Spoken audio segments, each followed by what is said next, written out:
बिस्मिल्लाहिर्रहमानिर्रहीम। अस्सलाम वालेकुम नाज़रीन, आप यूट्यूब चैनल देख रहे हैं। मैं इमरान खान हूँ। सबसे पहले तो पेशावर वाले जलसे पे बात करते हैं जो पाकिस्तान तहरीक इंसाफ ने किया और सुहेल आफरीदी ने ऐलान कर दिया आज से 2 माह के बाद 27 सितंबर 2026 को लॉन्ग मार्च के लिए।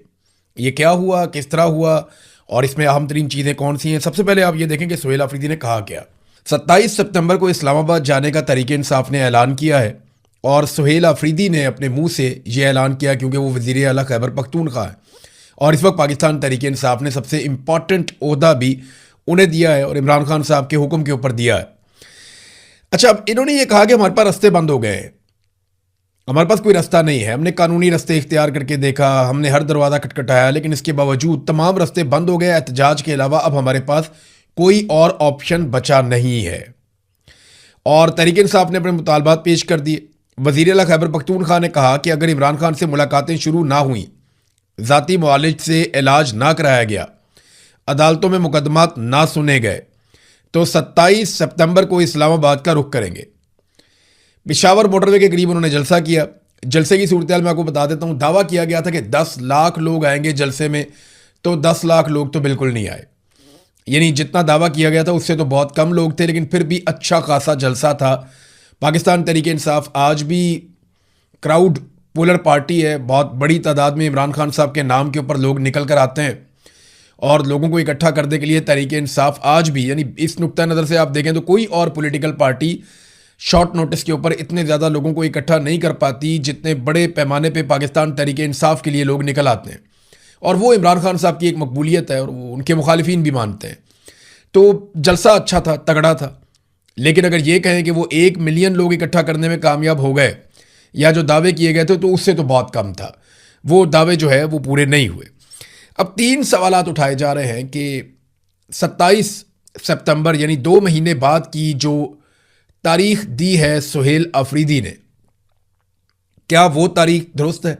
सुहेल आफरीदी ने क्या कुछ कहा वो आपने सुन लिया होगा। थोड़ा सा मैं लुब्बे लुबाब आपको बता देता हूँ। उन्होंने कहा जी 2018 से 2022 तक खैबर पख्तूनख्वा में अमन था, हालात बेहतर हो गए थे, फिर साजिश से इमरान खान साहब की हुकूमत गिराई गई और अब जो है वो अपनी जेबें भरी जा रही हैं। जजीरे ख़रीदने के लिए हमारे पश्तूनों का सौदा किया जा रहा है। आज पश्तून भी रो रहे हैं, शहीद भी हो रहे हैं, हमारा बलोची भी रो रहा है, वो भी शहीद हो रहा है, हमारा कश्मीरी भी रो रहा है, वो भी शहीद हो रहा है, पंजाबी भी रो रहा है, वो भी शहीद हो रहा है। तो आप लगातार देख रहे हैं कि क्या किया जा रहा है। 26 नवंबर की मिसाल उन्होंने दी, जैसे लोगों पर गोलियां चलाई गई। फिर उन्होंने बताया कि ये खूनी दरिंदे बन चुके हैं, इनके लिए खून इतना सस्ता हो चुका है कि ये एक एक मासूम इंसान को जिंदा खा जाएंगे, लेकिन ज़रा बराबर भी ये शर्मिंदगी महसूस नहीं करेंगे। ये दरिंदे बन चुके हैं, लेकिन मैं आपसे पूछता हूं कि क्या आप इनकी गोलियों से डरते हैं? क्या आप इनके टैंकों से डरते हैं? क्या आप इनके रॉकेटों से डरते हैं? तो लोगों ने कहा हम नहीं डरते। तो सुहेल आफरीदी ने कहा जी फिर मैं आपको लीड करूंगा, आप नहीं डरते तो मैं आपको लीड करके जाऊंगा। इमरान खान पाकिस्तान का वाहिद मकबूल तरीन लीडर है। आपको कॉकरोच कहते हैं, लेकिन मैं आपको इकबाल का शाहीन कहता हूं। फिर उन्होंने कहा 2018 से 2022 तक खैबर पख्तूनख्वा ने अमन देखा क्योंकि इमरान खान साहब ने डॉलर के लिए हमारे मफाद का सौदा नहीं किया। इमरान खान को एब्सोल्युटली नॉट कहने की सजा दी गई। वो कौम की तरफ देख रहा है, कौम तैयार रहे। जब आप बंदूक, टैंक और रॉकेट लॉन्चर से नहीं डरते तो इमरान खान का ये कारकुन आपको लीड करेगा, मैं इनका मुकाबला करूंगा। इन्होंने अफगानिस्तान, ईरान और चाइना के साथ ताल्लुकात ख़राब कर दिए हैं। हमारा इंसाफ अदालतों ने नहीं करना, हमने सड़कों पर निकल कर इंसाफ लेना है। हम काकरोच नहीं, इकबाल के शाहीन हैं। अगर सिस्टम कोलैप्स कर चुका है तो मुतबादिल कौन है? कोई पर्ची से आया हुआ? ऐसा नहीं होगा। अपने चोर, डाकू, लुटेरे खुद संभालो। हमारा एक ही लीडर है जो अडयाला जेल में कैद है। पाकिस्तान को बहरानों से वही निकाल सकता है। ये सुहेल आफरीदी की बातें थी मोटी मोटी। अब 3 सवालात पैदा होते हैं। नंबर 1, क्या 2 महीने का वक्त देना दुरुस्त फैसला है? नंबर 2, क्या लॉन्ग मार्च का ऐलान करना और इस्लामाबाद की तरफ जाना यह दुरुस्त फैसला है? नंबर 3, ये जो 2 महीने का टाइम दिया गया, इस बीच में इमरान खान का क्या बनेगा और क्या किया जाएगा? तो सबसे पहले सवाल की तरफ आते हैं कि क्या 2 महीने का वक्त देना दुरुस्त बात है? तो एक तो देखें, राइट टाइम अगर किसी मूवमेंट को चलाने का है तो वो ये है। आज की तारीख में सुहेल आफरीदी को इनकी पार्टी ने, बहुत सारे लोगों ने यह मशवरा दिया था 5 अगस्त से 1.5 माह पहले, यानी ये मशवरा जून में दिया गया था कि आप 5 अगस्त के लिए डेडलाइन दे दें। और आज जो पाकिस्तान के अंदर माहौल है मिलिट्री एस्टेब्लिशमेंट के लिए वो बहुत मुश्किल है। वो कहां कहां फंसे हुए देखें, पाकिस्तान पीपल्स पार्टी और पीएमएल-एन के बीच में एक रस्साकुशी चल रही है। वो नूरा कुश्ती सही, लेकिन प्रॉब्लम तो क्रिएट हो गया है ना। फजलुर रहमान ने अलग से एस्टेब्लिशमेंट के नाक में दम किया हुआ है, वो भी एक नूरा कुश्ती हम समझते हैं, लेकिन फिर भी फजलुर रहमान साहब अपने माजी के दुखड़े लेकर बैठे हुए हैं और वहां पे भी एक एहतजाज करने की बात हो रही है, वहां पे भी एक नफरत फैल रही है। फिर आज़ाद कश्मीर के अंदर जिस तरह लोगों ने कुर्बानियां दी हैं, तहरीक चलाई है, 100 के करीब लोग उनके शहीद हो गए और वो बदस्तूर बैठे हुए हैं डट कर, वो अपने मुकाम पर खड़े हुए पीछे नहीं हट रहे। वहां पे जाली इलेक्शन करवाया जा रहा है, तो ये भी इस वक्त एक माहौल गर्म है। फिर अमेरिका और ईरान के बीच में मुज़ाकरात चल रहे हैं, ये बड़ा एंगेजमेंट का टाइम है। यहाँ पे कभी बमबारी होती है, गोलाबारी होती है, रॉकेट चल जाते हैं, मिसाइल चल जाते हैं, फिर दोबारा बैठ जाते हैं बातचीत करने के लिए। तो यहाँ बैनुल-अक़वामी सतह पे भी पाकिस्तान जो है वो बहुत ज़्यादा एंगेज्ड है।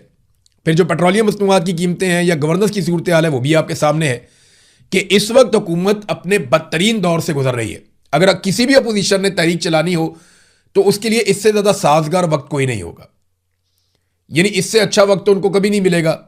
लड़ाई के बाद अगर कोई मुक्का याद आ जाए तो अपने मुंह पे मारो, फिर उसका कोई फायदा नहीं होता। तो ये राइट टाइम था। वो एक कहावत है ना कि लोहा गर्म हो तब चोट लगाते हैं, लोहे के ठंडे होने का इंतजार नहीं करते। तो इस वक्त पूरे पाकिस्तान में पाकिस्तान की मिलिट्री एस्टेब्लिशमेंट और हुकूमत अपनी ही हरकतों की वजह से फंसी हुई है। अगर अपोजिशन ने इनको सजा देनी है इनकी गंदी हरकतों के ऊपर, ये बेस्ट टाइम है। लेकिन 2 महीने का वक्त देकर यह टाइम गुजार दिया जाएगा, यानी 2 महीने के अंदर पाकिस्तान की मिलिट्री एस्टेब्लिशमेंट को मौका मिलेगा कि वो कश्मीर के मामलात को अपनी मर्जी से हल कर ले। 2 महीने बहुत टाइम होता है। 2 महीने के अंदर जो है ये डोनाल्ड ट्रंप के नाक का बाल बन जाएंगे। क्यों? क्योंकि वहां पे मिड टर्म इलेक्शन आ रहा है और तारीफों के लिए उनको इस किस्म के लोग चाहिए। और अगर ईरान के अंदर मामलात खुश असलूबी से जो हल हो जाने चाहिए, और इम्कान भी है कि हल हो ही जाएंगे, टेबल के ऊपर मामलात हल होंगे, वो होंगे, तो फिर डोनाल्ड ट्रंप के लिए शहबाज शरीफ और फील्ड मार्शल जबरदस्त किस्म की कंपेन भी कर सकते हैं। तो डोनाल्ड ट्रंप की नाक का बाल तो ये लोग बने हुए होंगे सितंबर के एंड पे या अक्टूबर के महीने में, क्योंकि नवंबर के अंदर वहां पे मिड टर्म इलेक्शन होने जा रहे होंगे। तो अगर आप इन सारी चीजों को कैलकुलेट करें, जो महंगाई और बैड गवर्नेंस की इस वक्त सूरत हाल है, यानी कैलकुलेट करें, ये बेस्ट टाइम था एहतजाज करने का, ये बेस्ट टाइम था खड़े होने का। लेकिन 2 महीने की एक स्पेस दी गई, 2 महीने का एक टाइम दिया गया मौजूदा एस्टेब्लिशमेंट को और हुकूमत को पाकिस्तान तहरीक इंसाफ की क़यादत की जानिब से। अब मैं आपको एक चीज़ और बताता हूं कि हुकूमत ने, मैंने आपको पिछले वीलॉग में बताया था कि हुकूमत ने दरख्वास्त की थी कि आप किसी एहतजाज का ऐलान ना करें, हम मामलात आपके साथ हल कर लेते हैं। तो इस पर पाकिस्तान तहरीक इंसाफ ने कहा था जी आप इमरान खान की उनकी बहनों से मुलाकात करवा दें तो चीज़ें ठीक हो जाएंगी, लेकिन वो मुलाकात नहीं करवाई गई। अब हो सकता है कोई एक आधी मुलाकात करवा दी जाए, इमरान खान साहब के बच्चों से फ़ोन पे बात करवा दी जाए, कुछ शायद एक आधा डॉक्टर मिलवा दिया जाए ताकि सितंबर में होने वाला एहतजाज उसको मौखर किया जा सके।